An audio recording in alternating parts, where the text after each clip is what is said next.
नमस्कार दोस्तों, बहुत बहुत स्वागत है आपका आपके ही चैनल एनएस एजुकेशन के इस प्लेटफॉर्म पर। सीएचएसएल ने नोटिफिकेशन जारी कर दिया है। जानेंगे कि कब से आप इसके फॉर्म को फिलअप कर सकते हैं, एग्ज़ाम का मॉड्यूल क्या रहेगा और साथ ही पिछले वर्ष का कट ऑफ कितना था और इस वर्ष आपको कितनी मेहनत करनी है। सबसे पहले हम इसके नोटिफिकेशन को देखें। ये 9 तारीख को नोटिफिकेशन रिलीज़ हुआ है और इसमें फॉर्म फिलअप करने की डेट भी लगभग लगभग आपकी 9 तारीख से स्टार्ट है। 8 तारीख को इसकी डेट समाप्त हो जाएगी। लास्ट डे के लिए बिल्कुल ना बैठें, क्योंकि इसके फॉर्म बहुत ज़्यादा फिलअप किए जाते हैं, सर्वर हैंग हो जाता है, तो पहले से ही फिलअप करें। चलिए और देखें, टायर 1 की जानकारी दी है एसएससी ने और बोला है कि ये अगस्त 2023 में इसके होने की संभावना है। एक आध महीने और ऊपर हो सकता है। टायर 2 के बारे में अभी कोई जिक्र नहीं है, लिखा हुआ है टू बी नोटिफाइड लेटर, यानी कि बाद में वो उसको नोटिफाई करेंगे। जब इसका रिजल्ट आ जाएगा शायद उसके बाद ही वो कुछ डिक्लेयर करेंगे। चलिए, इस नोटिफिकेशन में आपको टोटल 3 टाइप की पोस्ट देखने को मिलेगी। सबसे पहले आपको मिलेगी लोअर डिवीजन क्लर्क, ठीक है, और उसके साथ ही है जेएस, जिसको हम बोलते हैं जूनियर सेक्रेटेरिएट असिस्टेंट। लेवल 2 की पोस्ट है और पे लेवल होता है 19,900 से 63,200। मोटा मोटा एवरेज बता दूं तो इन हैंड आपकी सैलरी 30 से 35,000 के लगभग बीच में आएगी, डिपेंड ऑन कि किस सिटी में आपकी जॉब है, एक्स वाई या जेड। चलिए, डेटा एंट्री ऑपरेटर की बात करूं, लेवल 4 2400 ग्रेड पे में होता है। पे बैंड इसका होता है 25,500 से 8100। तो समथिंग इसमें भी इन हैंड आपकी सैलरी समथिंग रहेगी 35 टू 40 के बीच में।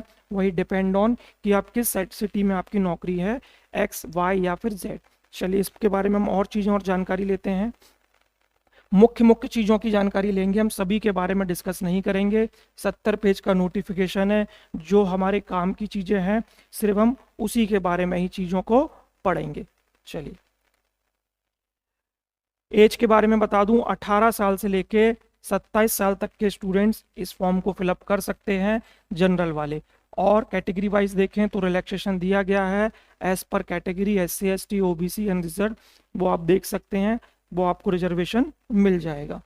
फॉर्म फिलअप देखें, 100 रुपये की शायद इसकी फीस है समथिंग, और महिलाओं के लिए या फिर रिजर्वेशन वालों के लिए 0 कॉस्ट। एक बार आप क्रॉस चेक कर लेना। चलें, अब इसमें पोस्टों को देखें। क्वालिफिकेशन नॉर्मली 12th मांगा है, लेकिन DEO अगर आप ऑफिस ऑफ CAG में जाते हैं, ठीक है, या मिनिस्ट्री ऑफ कंज्यूमर अफेयर या फिर फूड एंड पब्लिक डिस्ट्रीब्यूशन, तो यहाँ पर आपको 12th PCM से करना है, यानी कि physics chemistry maths, automatic maths के साथ में आपको करना है, ठीक है। 12th ही चाहिए और कुछ नहीं चाहिए। और इसके अलावा दूसरी जो LDC और डेटा एंट्री की पोस्ट है, उसमें आपको सिर्फ नॉर्मल ही 12th क्लास की मार्कशीट आपकी लगेगी। तो नहीं है PCM तो भी फर्क नहीं पड़ता, जनरल आप पोस्ट के लिए तो जा ही सकते हो, जो ऑलरेडी काफ़ी मात्रा में रहती है। फ़ी मैंने बताया 100 रुपये फीस है, ठीक है, कोई ज़्यादा नहीं है, भर दीजिए फॉर्म। साथ ही वुमेन कैंडिडेट या फिर candidate belonging to SC ST या एक्स सर्विसमैन, इनके लिए फीस बिल्कुल फ्री है, तो वो भर सकते हैं। अब सबसे इंपॉर्टेंट चीज़ पर आ जाते हैं कि इसके एग्ज़ाम का पैटर्न क्या होता है, ये बड़ा ज़रूरी है। स्कीम ऑफ एग्जामिनेशन, तो टोटल 2 टीयर में एग्ज़ाम होता है, टीयर 1 और टीयर 2। टीयर 1 की बात करें तो इसमें 4 सब्जेक्ट आते हैं जनरली, इंग्लिश 25, GS 25, मैथ्स आपका 25 और GS आपकी 25, सॉरी वो रीजनिंग है, बाय मिस्टेक बोल दिया। चलिए, 60 मिनट का समय दिया जाता है, 100 क्वेश्चन है, 200 नंबर का इसका क्वेश्चन पेपर होता है। एक क्वेश्चन 2 नंबर का है, गलत पर 1/4 यानी कि 0.5 माइनस मार्किंग। तो हैंडीकैप है वो एज पर पैरा 7.1 देख सकते हैं कि 20 मिनट उन्हें ज़्यादा समय मिलता है। चलिए आगे हम देखते हैं इसका और आगे मॉड्यूल क्या है।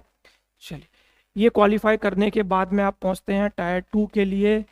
ये थोड़ा सा डिफिकल्ट हो गया, पहले एक ही पेपर होता था, लेकिन अब SSC धीरे धीरे इसमें चेंज करता जा रहा है, लगभग CGL के ही पैटर्न के हिसाब से चलता है। सेक्शन 1 उसमें होता है, उसमें 30 क्वेश्चन आपके मैथ्स के आते हैं और 30 क्वेश्चन आपके रीजनिंग के आते हैं। कुल मिलाकर आपके 60 क्वेश्चन दिए होते हैं, जिनके कुल नंबर होते हैं 180।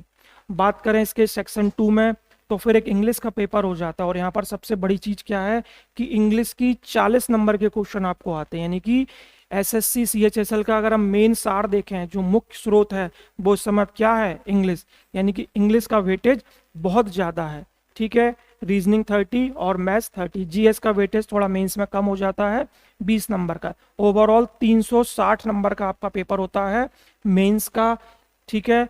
और इसमें माइनस मार्किंग 1/3 है। प्री में माइनस मार्किंग 1/4 थी, 0.25, यहाँ पर 0.33, यानी कि एक क्वेश्चन गलत होने पर आपका सीधा सीधा 1 नंबर कट जाएगा।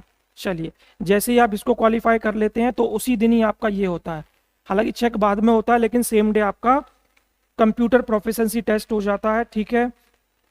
15 क्वेश्चन दिए होते हैं, 45 नंबर का ये होता है, क्वालिफाइंग नेचर का होता है। और साथ ही आपको क्या देना होता है, typing test. Typing test 2 type के होते हैं इसमें, ठीक है। एक में मिलता है आपको 15 मिनट और एक में मिलता है आपको 10 मिनट। अगर डेटा एंट्री ऑपरेटर के लिए आप जा रहे हो तो आपको 15 मिनट मिलेगा एक पेज को करने के लिए। यहाँ पर स्ट्रोक्स की बात की जाती है तो ओवरऑल मान के चलें 2000 स्ट्रोक्स के आसपास रहते हैं और लगभग डेटा एंट्री ऑपरेटर में टाइपिंग निकल जाती है, इतनी टफ नहीं आती। एलडीसी की बात करें तो थोड़ी सी स्पीड आपको ज़्यादा चाहिए, लगभग आपको उतना ही मटेरियल 10 मिनट में टाइप करना होता है। टाइपिंग के बारे में एक विशेष चीज जरूर देखें, जब भी आप लोग टाइपिंग की प्रैक्टिस करें तो डेल के कीबोर्ड पे बिल्कुल ना करें, घटिया कीबोर्ड पर करें, इंटेक्स का या कोई दूसरा हार्ड कीबोर्ड। डेल का बहुत माइनर छोटे छोटे बटन होते हैं, वो आपको एग्जाम हॉल में नहीं मिलेगा, तो कभी भी डेल पर टाइपिंग में मिस्टेक नहीं करना, जनरल जो कीबोर्ड होते हैं वो करना। काफ़ी सारे लोगों की ये समस्या रही है कि डेल पर प्रैक्टिस करके जाते हैं लेकिन वहाँ पर वो फिर नहीं कर पाते। मोड ऑफ सिलेक्शन ये तो 1947 से चला आ रहा है, अदर के लिए 30%, ये 25%, 20%, ये कोई मैटर नहीं करता, कट ऑफ दूर दूर तक इससे टच नहीं करेगा। चलिए आगे कोई और इंपॉर्टेंट चीज़ें देखें।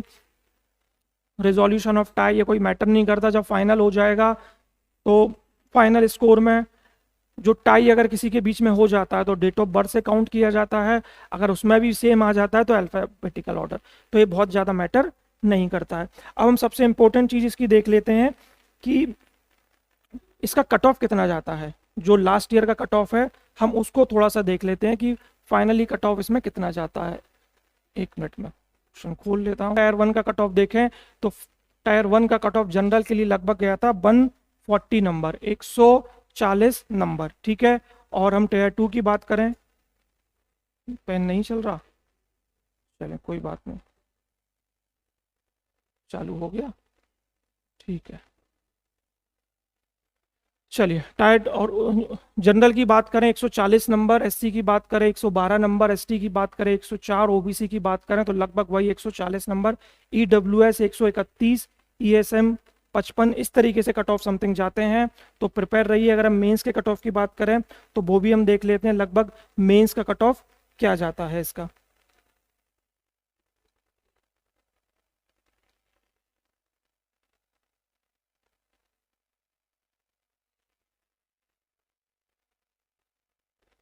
चलिए फाइनल कट ऑफ की बात करूं तो फाइनल कट ऑफ आपका टीयर 2 का जुड़ता है और उसमें आप देखोगे कि डिफरेंट पोस्ट के लिए डिफरेंट कट ऑफ जाता है। और अगर मैं सबसे कॉमन, मैंने सबसे लीस्ट कट ऑफ निकाला है तो इसमें मैंने देखा था जनरल के लिए जो कट ऑफ है समथिंग 211 नंबर, ठीक है। ओबीसी के लिए लगभग 2-4 नंबर उसके नीचे है, एससी एसटी के लिए और जाएंगे तो 10-12 नंबर और नीचे है। तो ओवरऑल 180 के ऊपर लगभग आपके नंबर होने चाहिए तो आपका चांसेस बनते हैं। चलिए इसकी पीडीएफ मैं नीचे डिस्क्रिप्शन बॉक्स में डाल दूंगा, आप देख सकते हैं। सबसे इंपॉर्टेंट है बिना समय बर्बाद किए आप पढ़ाई को स्टार्ट करें। इंग्लिश, मैथ, रीजनिंग और जीके ये शुरू करें, बहुत गोल्डन चांस है, वैकेंसी और ज़्यादा बढ़ेंगी और आपके चांसेस ज़्यादा से ज़्यादा ब्राइट होंगे। चलिए वीडियो पसंद आए तो चैनल को लाइक करें, सब्सक्राइब करें। मिलता हूँ नेक्स्ट वीडियो में, तब तक के लिए जय हिंद।